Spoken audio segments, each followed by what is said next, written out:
안녕하세요. 더 나은 미래 연구소 소장 이혜준입니다.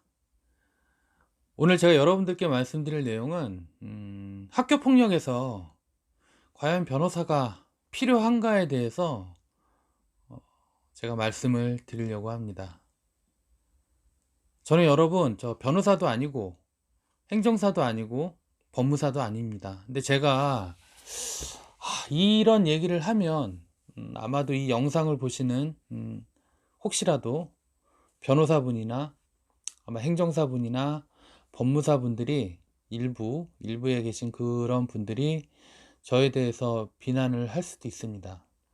근데 비난을 하시더라도 해야 될 얘기는 꼭 해야 될 것 같아서 제가 여러분들께 이 주제로 말씀을 드리려고 합니다.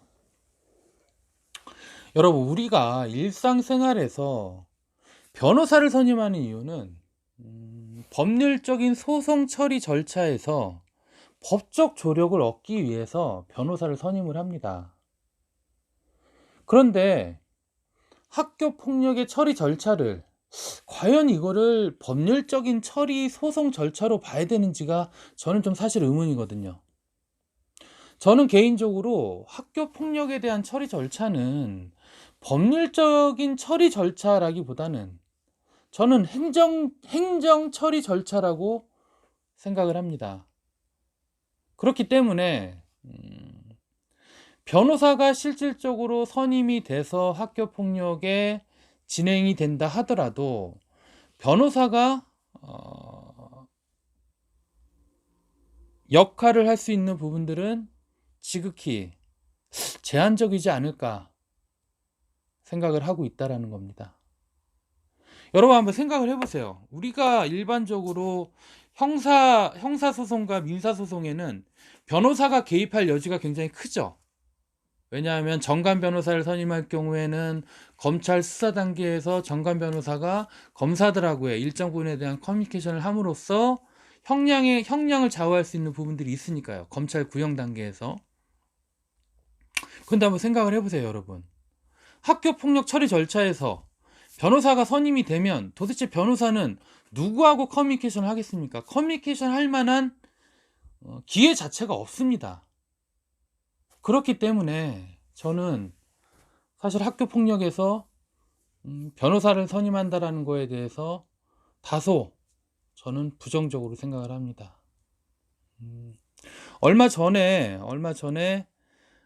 저하고 상담했던 어머니의 얘기를 들어보면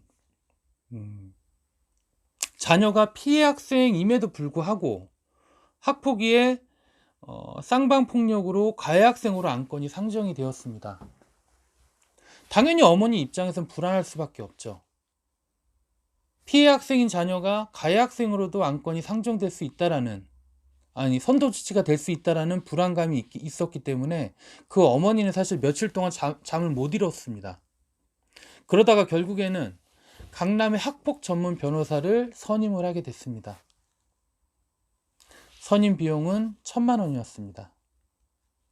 근데 여러분, 학폭의 결과는 그 어머니가 예상하지 못한 피해 학생인 자녀가 가해 학생으로도 선도 조치받는 결과를 얻었습니다. 또 다른 어머니는 자신의 자녀가 피해 학생임에도 불구하고 학폭위에서 똑같이 가해 학생으로 안건이 상정이 되자 어머니는 불안해서 600만 원의 비용을 들여서 학교폭력 전문 변호사를 선임을 했습니다.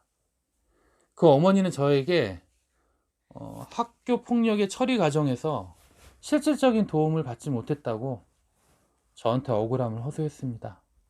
제가 사실은 그 얘기들을 듣고 나서 제 블로그에 글을 올렸었습니다.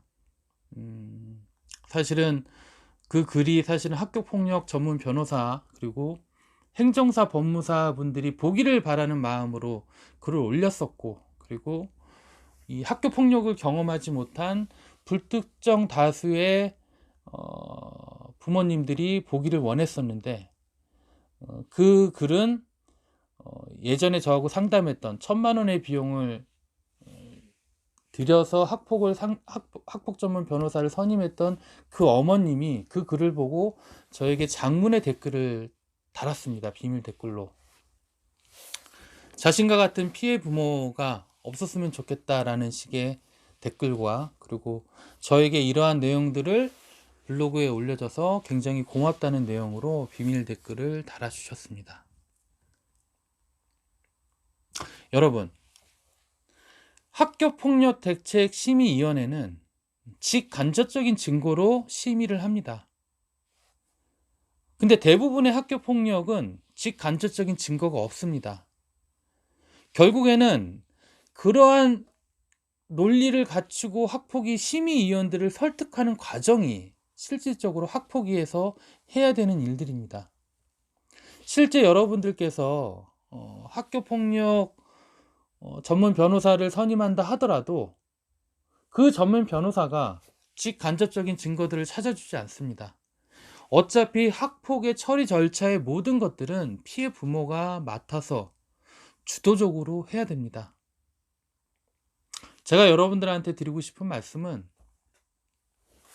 학교폭력이 발생이 되면 학교폭력의 처리 절차 과정에서 도움을 얻기 위해서 변호사를 선임할 것이냐 말 것이냐를 고민하시기보다 피해 자녀인 우리의 자녀의 상황을 면밀히 판단을 하고 현재 일어나고 있는 학교폭력의 사건을 모두 인지할 수 있는 부모가 실질적으로 논리를 찾아가야 되는 것에 더 집중해야 되지 않나, 저는 개인적으로 그렇게 생각을 합니다.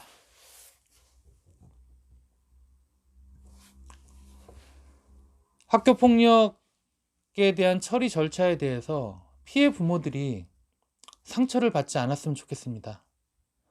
학교폭력의 프로세스를 현실과 마주하면 피해 부모들은 여러 군데에서 상처를 받습니다. 그 중에서 학폭 전문 변호사를 통해서 상처를 받는 분들도 의외로 많습니다. 그런데 그분들의 상처는 경제적인 부담과 동반합니다. 그래서 저는 사실 상담을 할 때 변호사를 선임하시고 나서 상처받으셨다라는 분들의 얘기들을 들을 때마다 저는 개인적으로 너무 속상합니다. 다시 한번 제가 말씀을 드리겠습니다. 누군가가 여러분들에게 변호사를 선임하라고 얘기하시는 분이 있다면 그분들은 학교폭력을 경험하지 못한 제3자일 뿐입니다. 여러분들은 변호사를 선임할 것인지 말 것인지 고민하기보다 학폭위에 참석했을 때 심의위원을 어떻게 설득할 것인지에 대해서 더 중점적으로 고민해야 되지 않을까 생각을 합니다.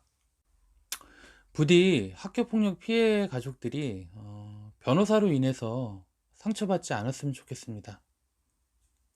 여러분, 제가 아까도 계속 말씀드렸지만 학교폭력의 과정은 학폭위 심의위원들을 설득하는 과정이라고 봐야 되는 게 맞습니다. 그들을 설득하기 위한 논리, 그들을 어떤 전략으로 어떻게 설득해야 되는지에 대한 단계를 하나둘씩 만들어가는 게 학교폭력 대책심의위원회에서 가장 중요한 사안입니다. 여러분들이 직접 해야 됩니다. 그 누구도 도와주지 않습니다. 그리고 여러분들도 할 수 있습니다. 학폭심의위원을 설득할 수 있는 논리와, 그리고 어떤 주장으로 어떤 전략으로 설득해야 되는지에 대한 단계들을 여러분들이 하나둘씩 만들어 가야 됩니다. 만약 여러분들께서 그러한 부분들이 어려움이 있다면 언제든지 저한테 연락을 주십시오. 제가 미약하나마 제가 알고 있는 선에서 최대한 조언을 드리도록 하겠습니다. 여러분들이 해야 됩니다. 감사합니다.